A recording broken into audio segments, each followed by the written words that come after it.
আগামী রোববার থেকে যুক্তরাষ্ট্রে বন্ধ হয়ে যাচ্ছে ভিডিও শেয়ারিং প্ল্যাটফর্ম টিকটক।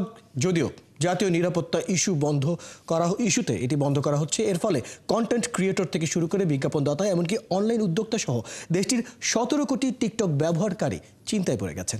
এরই মধ্যে তার বিকল্প হিসেবে রেড নোট নামে অন্য একটি চীনা অ্যাপের দিকে ঝুঁকছেন। এদিকে ইলন মাস্কের কাছে টিকটক বিক্রির আলোচনা চালাচ্ছে চীন, এমন গুঞ্জনও শোনা যাচ্ছে। আরও জানছেন তানহা জুলিয়া।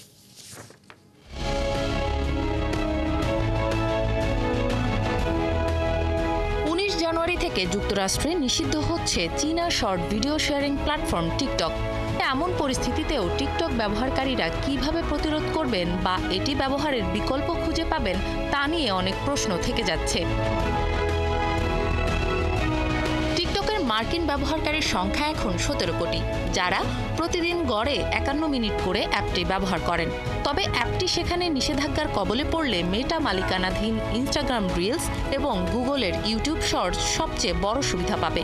টিকটক শপের মতো সরাসরি পণ্য কেনার সুবিধা অন্য কোনো প্ল্যাটফর্মে এখনও পুরোপুরি কার্যকর নয়।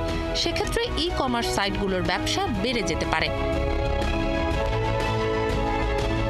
এদিকে বাইটড্যান্স এখনও মার্কিন বাজারে টিকটক বিক্রির কোনো পরিকল্পনা জানায়নি। যদিও মার্কিন ধনকুবের ইলন মাস্কের কাছে এটি বিক্রির গুজব নিয়ে আলোচনাও চলছে। প্রেসিডেন্ট ট্রাম্পের মতামত এবং আইনগত প্রক্রিয়া টিকটক নিষেধাজ্ঞার বাস্তবায়নে কী ভূমিকা রাখবে তা সময়ই বলে দেবে।